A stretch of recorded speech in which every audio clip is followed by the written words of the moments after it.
Why do you sometimes see freight locomotives hauling Amtrak passenger cars? Well, the short answer is usually because the Amtrak locomotive is broken. There, that was an early gift for those of you who comment skip 2 whenever I take more than 20 seconds to answer a question in a video. You're welcome.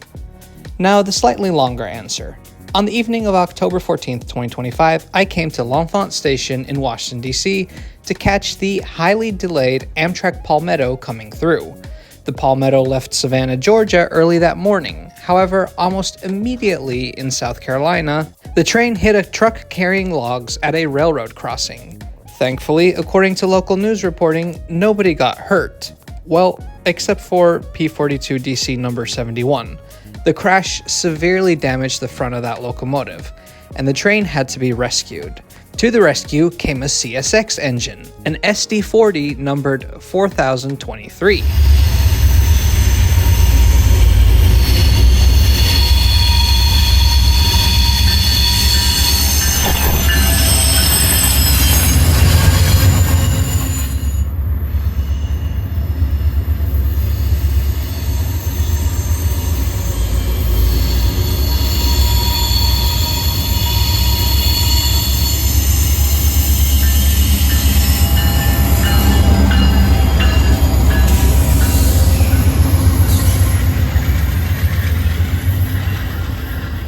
The sight of a CSX SD40 hauling an Amtrak train was interesting enough for me to make the apparently oh-so-dangerous journey to L'Enfant Station.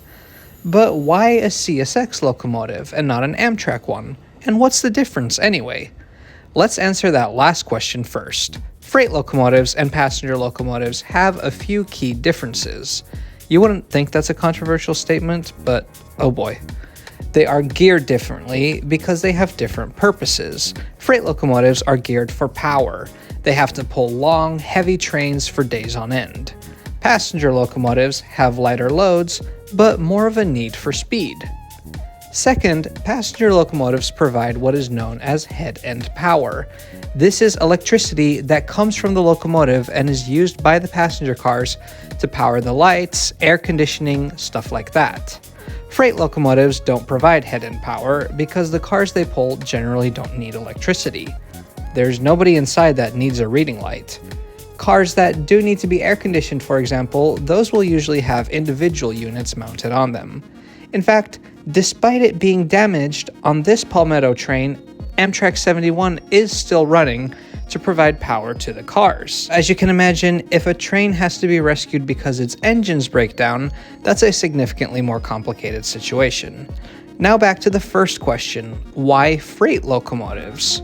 Well, this is a map of railway lines in the contiguous United States. Technically, it's from the 1990s, so some things might have changed here and there, but if you've already got a map hanging up on the wall in your apartment, why make a new one?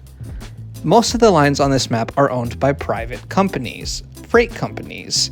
These lines have Amtrak service, and as you can see, they make up just a fraction of the total network.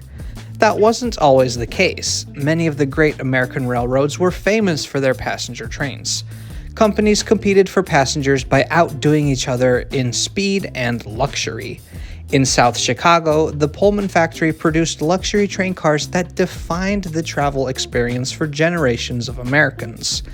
But with the rise of airplanes and automobiles, passenger rail became an unprofitable venture for most companies. Amtrak was created as a government corporation to take over passenger rail service in 1971. This allowed the companies to focus on freight.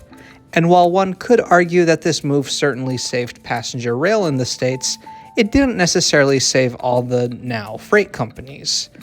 After another half-century of bankruptcies and mergers, we are finally left with only a handful of large companies whose tracks Amtrak uses.